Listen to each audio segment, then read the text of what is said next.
काही जणांना रेस्क्यू करण्यात आलेलं आहे, सुरक्षितरित्या बाहेर सुद्धा काढण्यात आलेलं आहे।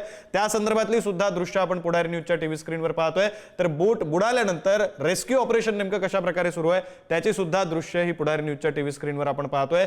गेटवे पासून एलिफंटाकडे जाणारी ही बोट होती। नीलकमल असं या बोटीचं नाव असल्याची माहिती ही सध्याच्या घडीला मिळते आणि ही बोट बुडालेली आहे। बोटीमध्ये जवळपास 30 प्रवासी असल्याची माहिती सुद्धा आत्ताच्या घडीला समोर येते। त्यापैकी काही जणांना रेस्क्यू करण्यात आलेलं आहे आणि त्या अनुषंगाने सुद्धा त्या संदर्भातले दृश्य सुद्धा आपण आता पुढारी न्यूजच्या टीव्ही स्क्रीनवर एक्सक्लुझिव्ह अशी दृश्य पाहतोय। रेस्क्यू करायचं चालू आहे। प्रतिनिधी निखिल चव्हाण आपल्या सोबत आहेत, पुन्हा एकदा त्यांच्याकडे जाऊया। निखिल चव्हाण, काय नेमकं घडतंय? काही जणांना बाहेर काढण्यात आलं असे सुद्धा दृश्य पाहायला मिळत आहे। पाहिलं विक्रांत, तर हे रेस्क्यू ऑपरेशन आहे ते सुरू आहे।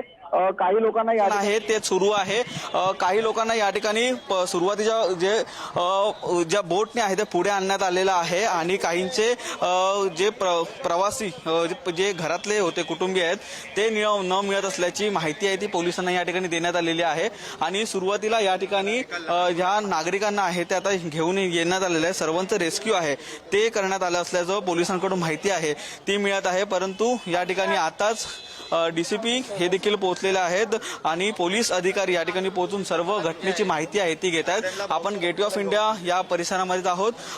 काही जणांना आपण पाहिलं झालं तर या ठिकाणी ज्या गेटवे ऑफ इंडिया या ठिकाणी आणण्यात येणार आहे, तर काहींना भाऊचा धक्का आहे त्या ठिकाणी देखील घेऊन जाण्यात येणार आहे। हे रेस्क्यू ऑपरेशन आहे ते 2 बोटींच्या सहाय्याने करण्यात आलेलं आहे। त्यामुळे जेवढे 30 प्रवासी होते या 30च्या 30 प्रवाशांना आता हे वाचवण्याचं शर्थीचे प्रयत्न आहेत ते केले जातात आणि पोलिसांकडून ह्या संपूर्णपणे घटनेची दखल घेत आता जेवढे प्रवासी आहेत जे गेलेले होते आणि ज्यांच्या कुटुंबियांनी आता इकडे संपर्क केलेला आहे त्यांना जे शोधण्याचं काम आहे ते देखील युद्धपातळीवरती सुरू असल्याचं पाहायला मिळतंय। सर्व पोलीस अधिकारी आहेत ते सध्या गेटवे ऑफ इंडिया या परिसरामधील बीट चौकीच्या इकडे आता उपस्थित झाले आहेत। विक्रांत, बरं, अधिकाऱ्यांकडून काही अधिकृत माहिती मिळते आतापर्यंत किती जणांना रेस्क्यू केलंय, किती जणांचे प्राण वाचवण्यात यश आलेलं आहे, किंवा संपूर्ण जेवढे 30 जण होते असं जर आपण गृहीत धरलं साधारणपणे, तर 30 जणांना वाचवण्यासाठी साधारण किती कालावधी लागणार आहे असा काही तपशील अधिकाऱ्यांकडून मिळतोय अधिकृतरित्या?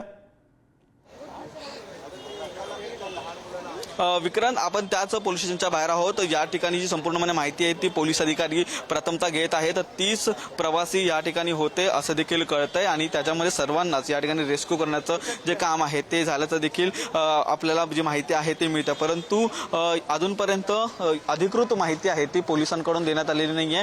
प्राथमिक माहितीच्या अनुषंगाने हे रेस्क्यू ऑपरेशन आहे ते सुरू ठेवण्यात आलेलं आहे। काही लोकांना गेट ऑफ इंडिया या ठिकाणी घेऊन येतात तर काहींना भाऊच्या धक्क्यावरती देखील घेऊन जाणार असल्याची माहिती आहे ती मिळते। आपण पाहू शकतो पोलिसांच्या माध्यमातून ही संपूर्णपणे विचारपूस आहे ती केली जाते। पोलिसांचं युनिट या ठिकाणी तैनात झालेला आहे। त्यासोबतच डीसीपी वरिष्ठ अधिकारी हे आता या गेट ऑफ इंडिया बीट चौकीला पोहोचलेले असून अधिकची माहिती आहे तर ती घेतात आणि या संदर्भात संपूर्ण माहिती घेण्याचं काम हे या ठिकाणी सुरू आहे। विक्रांत, बरं, ज्या कंपनीकडून ही सेवा पुरवली जात होती किंवा ही बोट जी आहे ती ज्या कंपनीची होती त्या कंपनीकडून काही अधिकृत माहिती समोर येते? कशामुळे अपघात झाला किंवा बोटीमध्ये काही तांत्रिक बिघाड होता, ओव्हरलोड झालेली होती, कोणा प्रवाशाची काही चूक होती, हवामान चांगलं नव्हतं, अशा प्रकारचा काही तपशील त्या कंपनीकडून येतोय का? विक्रांत, अजूनपर्यंत अशी कुठलीच जी ऑफिशियल माहिती आहे तर ती आतापर्यंत प्राप्त झालेली नाही आहे। परंतु जी बोट या ठिकाणी उलटलेली आहे त्या बोटचे मालक आहेत त्यांना देखील पोलिसांनी आता संपर्क केलेला आहे आणि त्यांना देखील या ठिकाणी बोलून घेण्यात आलेलं आहे। जे बोटवरती कर्मचारी होते त्या कर्मचाऱ्यांशी देखील चौकशी आता या ठिकाणी पोलिसांकडून सुरू ठेवण्यात आलेली आहे। त्यामुळे या संपूर्ण प्रकरणात नक्की बोट उलटण्याचं कारण काय आहे हे पाहणं खूप महत्त्वाचं ठरेल। परंतु अधिकृत अशी कुठलीही माहिती आतापर्यंत या ठिकाणी प्राप्त झालेली नाहीये। प्राथमिक माहितीच्या अनुषंगाने सर्व जे 30 प्रवासी होते त्या 30 प्रवाशांना पोलीस आहेत ते युद्ध पातळीवरती वाचवण्याचा प्रयत्न आहे तर तो करतायत। पाण्यातून या सर्व प्रवाशांना बाहेर काढण्यात आलेला आहे। 2 रेस्क्यू बोटच्या सहाय्याने या सर्व जे प्रवासी होते तर त्यांना आता पाण्याच्या बाहेर काढण्यात आलेलं आहे। विक्रांत, बरं निखिल, नेमक्या कोणकोणत्या यंत्रणा या रेस्क्यू ऑपरेशन मध्ये काम करतायत? म्हणजे पोलीस असतील, कोस्टल गार्ड्स असतील, आणखी कोणकोणत्या यंत्रणा या रेस्क्यू ऑपरेशनसाठी सध्या काम करतायत?